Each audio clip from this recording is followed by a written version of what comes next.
Hi everyone. This might be a long video or might be multiple parts, but I'm going to attempt to go through redox, batteries, electrolysis, and galvanic cells. So let's get started just from the very basics, what a redox reaction is. So redox reactions involve electron transfer.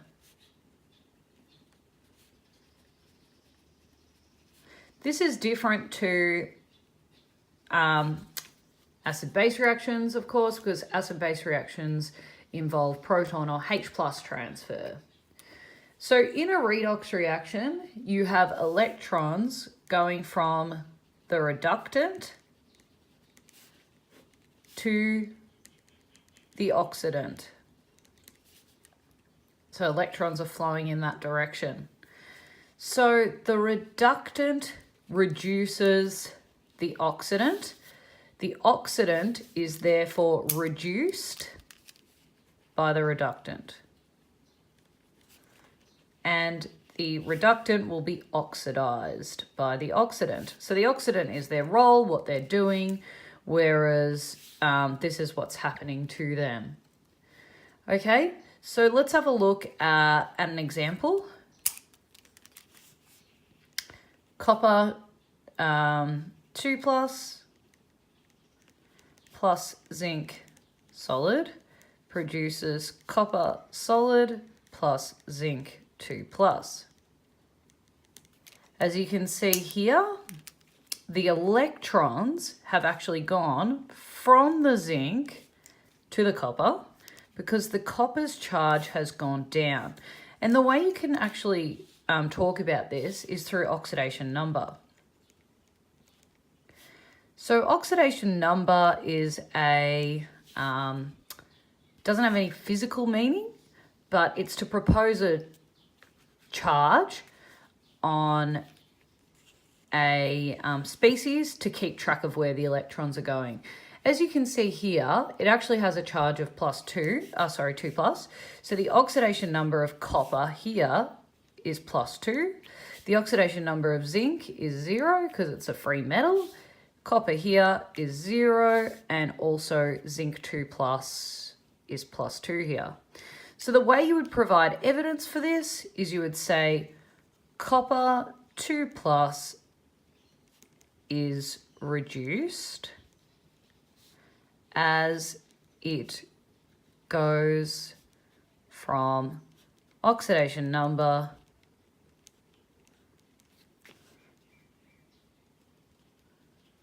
+2 to oxidation number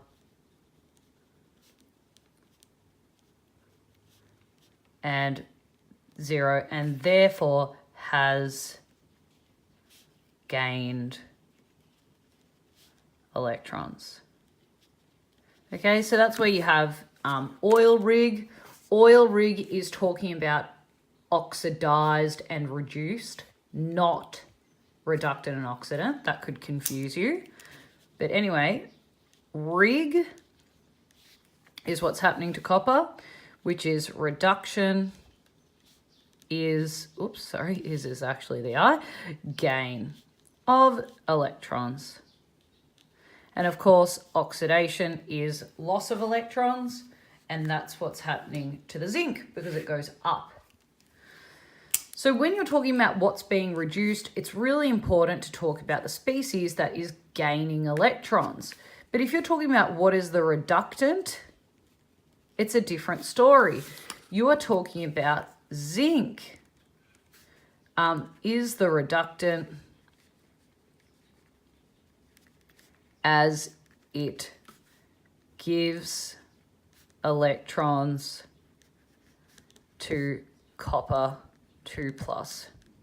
Okay, note that it's its role, so it is reducing the copper, but I'm not talking about the fact that it's oxidized. A common mistake that people make is, oh, it is the reductant because it's oxidized. No, it is the reductant because it's reducing copper 2 plus, and as a result, it's oxidized.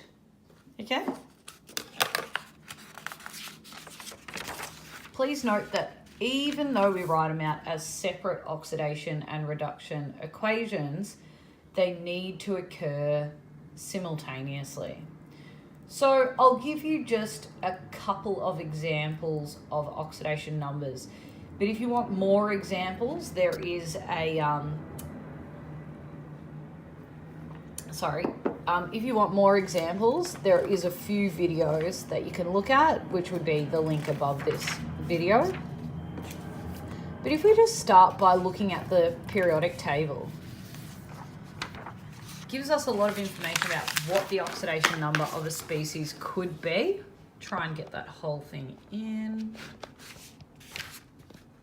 Okay, so, yep. So if you have a look, obviously you've got different groups here. The groups actually tell you, can give you information about how many electrons found in the outer shell. And the outer shell is really the only shell that we're interested in because that's what partakes in bonding and chemical reactions. So like, for example, if we pick, let's pick phosphorus. So phosphorus has 15 electrons. It's its atomic number. So it will fill its shells, first shell to 2, then 8, then 5. So 15. Its outer shell, the valence shell, has 5 electrons. Okay? It is found in group 15. So the groups are numbered 1, 2, 3, 4, 5, 6, 7, 8, 9, 10, 11, 12, 13, 14, 15, 16, 17, 18. So it's found in group 15. It has 5 electrons. For these groups, you have to actually subtract 10 to find out the number of valence. But in these groups, it's pretty easy, like potassium. Potassium has 19, so it'd be 2, 8, 8, 1, and it's found in group 1. So it has 1 electron in its outer shell. Okay, why does this matter for redox? Well, it kind of gives you a view about what the oxidation number could be. So, those that are found in group 1 are more likely to lose electrons to get that full outer shell. So if you have them pairing with something like, let's say NaF, very easy. Na is in group 1. So it will form a positive 1 ion. So if I separated these two, I would have the 2 ions Na+. F is in group 17, so it has 7 electrons, so it actually gains 1, becoming F-. Therefore, the oxidation numbers are, for Na, +1. Notice that you have to always put the charge before the value for oxidation numbers. It's opposite for charges. And F would be -1. Okay, so that kind of gives you a bit of an indication. Actually, we'll go ahead and say that pretty much all of these are going to have an oxidation number of +1 if not a free metal.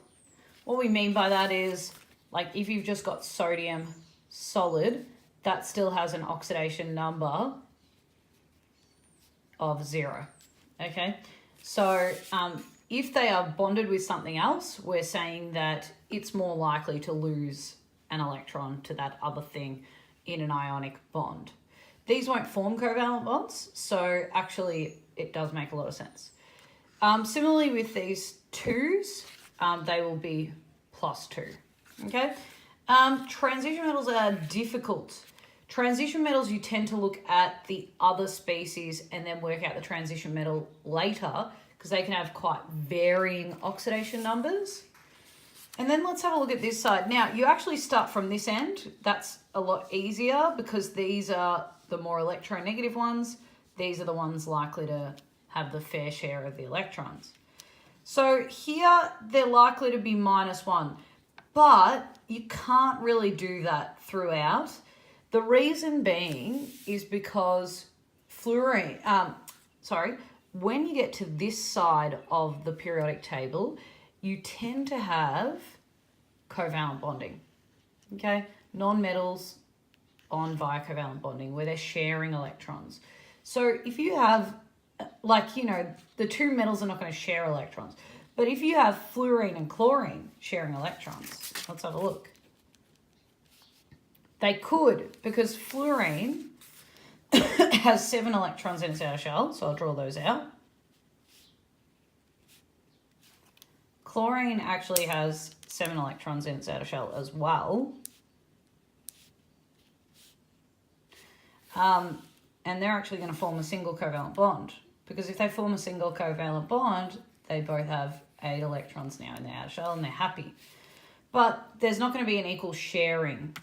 Think about it like this. If you have F and Cl together, okay, if we were to break them apart, which one would keep the electron in this unfair relationship? Or which one has the electrons closer to it? Well, electronegativity increases this way. You need to know this trend, okay? Electronegativity. Yeah, very electronegative atoms such as like NO and F. We already seen them able to undergo hydrogen bonding when they're covalently bonded to a H and then through an intermolecular bond. So what you can do is compare electronegativity. So fluorine wins.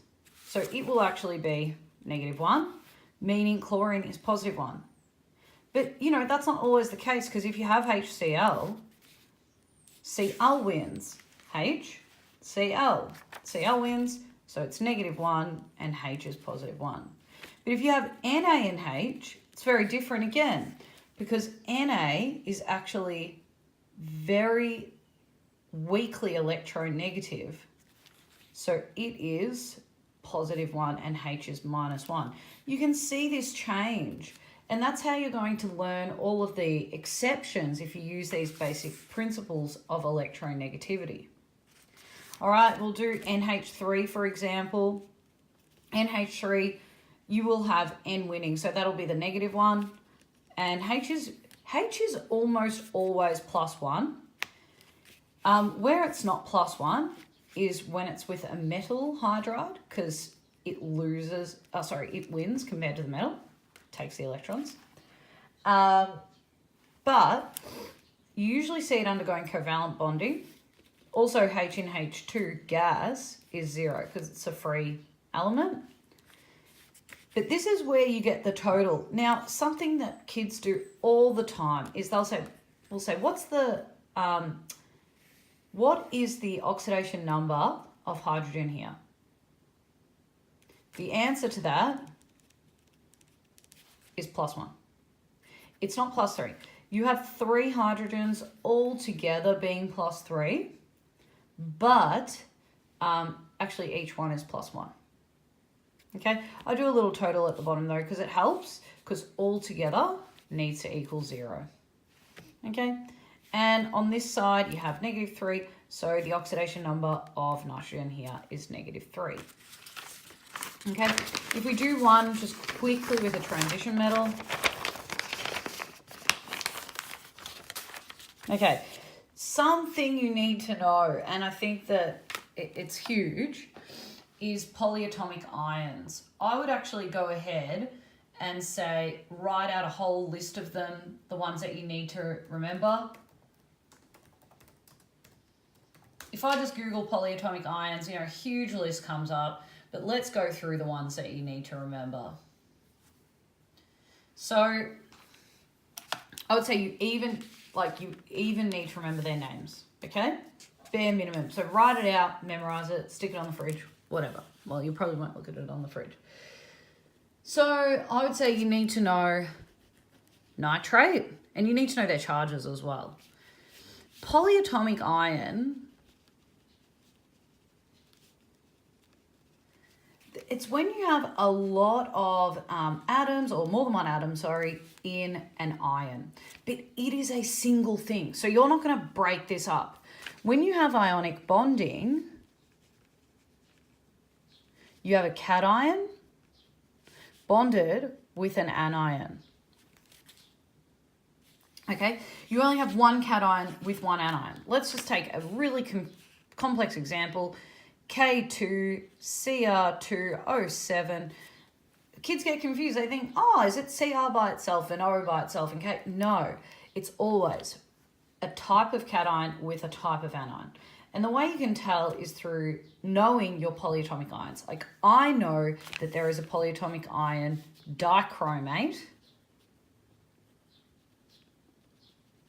which is Cr2O7 2 minus. So I would automatically go, the anion is Cr2O7 2 minus, and the cation is K plus. And I have 2 of those K pluses. Okay, and that's not further broken down. So you need to know all of the polyatomic ions. So this is nitrate. SO4 2 minus is sulfate. And you've got probably phosphate, PO4 3 minus. Permanganate you definitely need to know.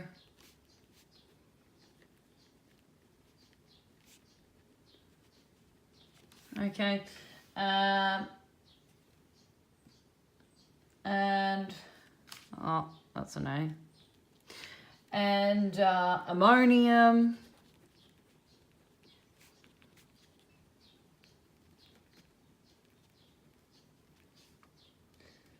Well, definitely hydroxide. Carbonate.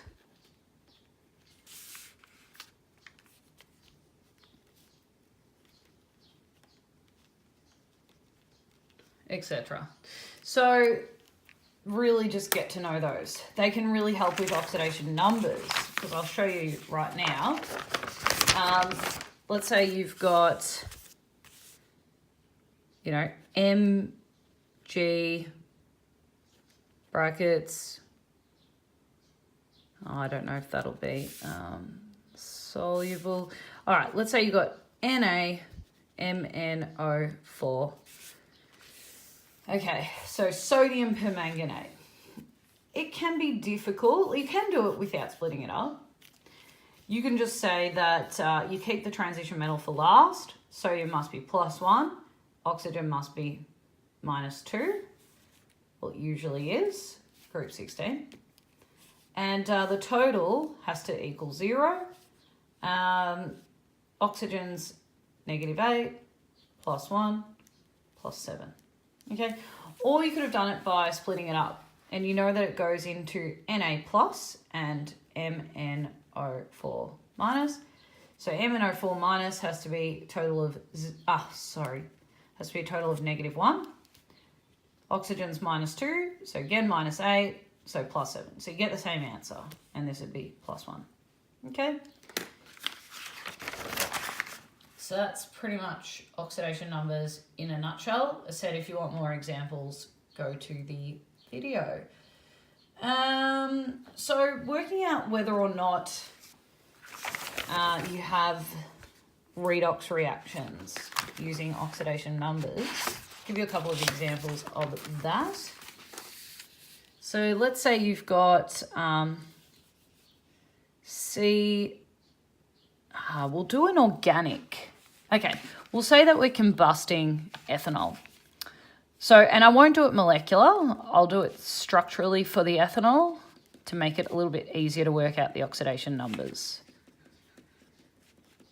Ethanol, O2, produces CO2, so complete combustion, and H2O. All right, now let's balance. We've got 2 carbons there. We've got 6 hydrogens, so we pop a 3 there. And then we have 7. Yep, but then we've got -1, 6, so we put a 3 there. Okay, now let's work out the oxidation numbers to see what's oxidized and what's reduced. For the organics, you actually need to take each carbon separately. So let's take this carbon, for example. We know that all of the hydrogens will be +1 because there's no metals around here, so they're going to be +1. That oxygen will be -2. I'll tell you an example where oxygen is not -2. H2O2, because H has to be +1, oxygen's -1, but it's usually -2. And of course, pure oxygen, 0. So anyway, carbon, +1, +1, +1 has to be +3, so carbon has to be -3 to give us 0. +1, +1, +1, -2 is +1. Okay, so it has to be -1. Now let's have a look at carbon on the other side. -2 for oxygen, giving us a total of -4, so it has to be +4. You can quite clearly see here that carbon has gone up in oxidation numbers. In other words, it's been oxidized. So the way you would write that is carbon in ethanol, because there's a lot of carbons flying around, has been oxidized from oxidation number -1 to +4. And it will be oxygen being reduced. You can see that it goes down here and here. Well, oxygen to H2O. Now let's write out the half equations. Now you're going to pick one reactant and you're going to pick the product that represents its conjugate redox pair. So let's do oxidation. And we know that that will be the ethanol one. I'll write this in molecular to make it a little bit easier. So C2H6O. And we'll say that it's in an acidic environment. Produces CO2. Okay, we're just going to do cohes. So we pop a 2 there. And then we balance for oxygen by adding water. So I'm going to add, oops, I'm not going to add water there. What am I doing? So 1 oxygen on that side, 4 on that side, so 3 H2O. Okay, and then I'm going to balance for hydrogen by adding H+. So I've got 6, 12, so I have to add 12 H+.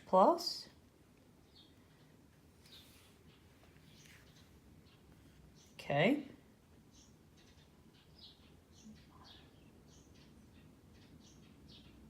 Yeah.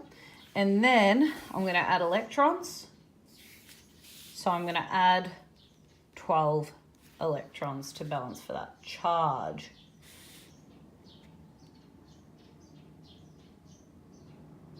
Okay. Then what we do next is do the oxygen one. So let's say reduction in acidic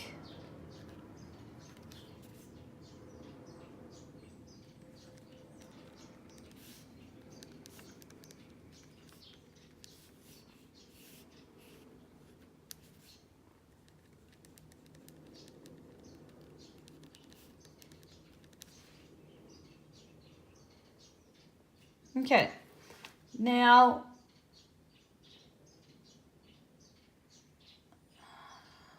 the only thing I'm thinking of,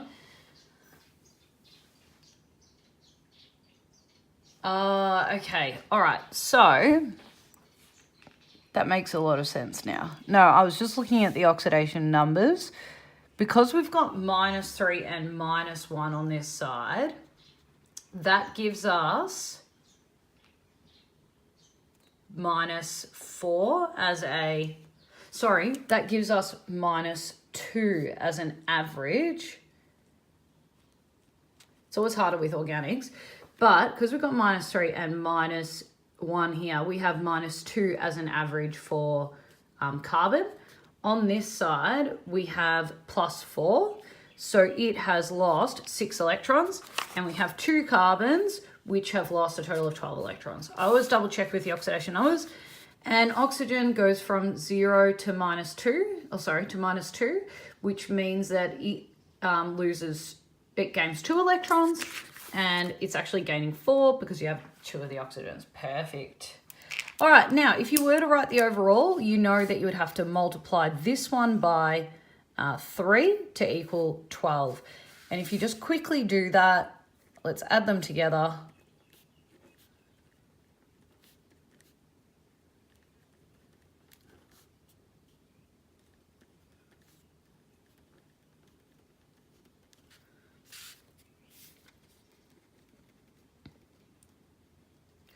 We won't put the electrons in.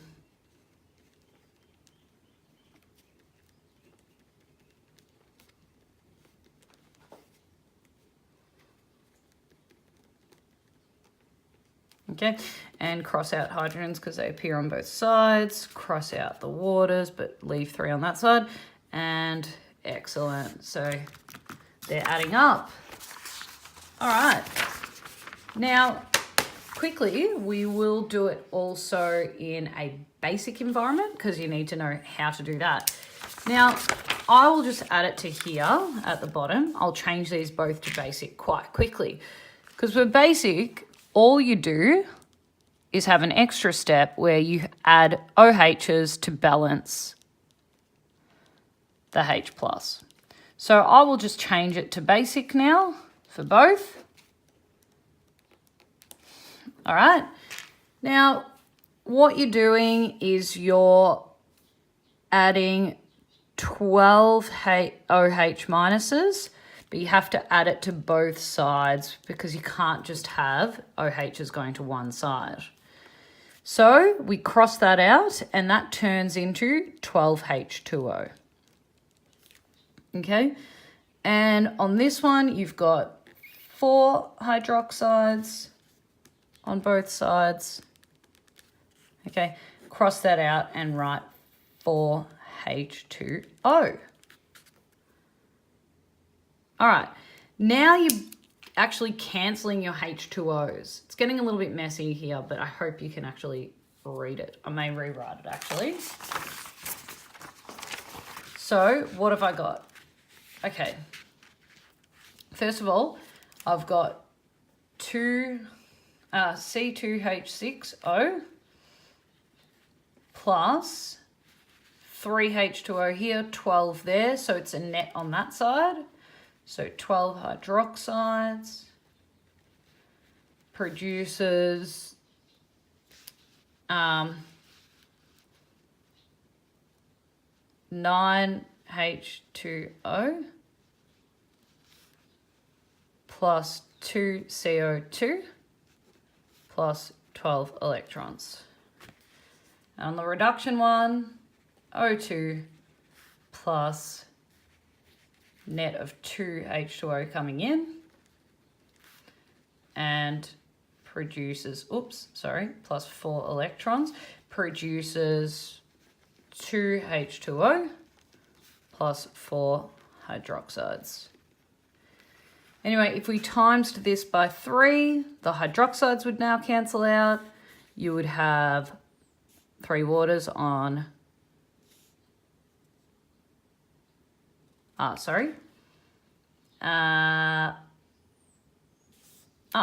added the waters there, didn't need to. Okay, so you would have 6 waters here. So you'd have a net 3 coming out, which agrees with the overall as well. 2 carbon dioxide, yep, perfect. And 3 O2. So that's how you would do it in basic. That's quite challenging actually, which is good.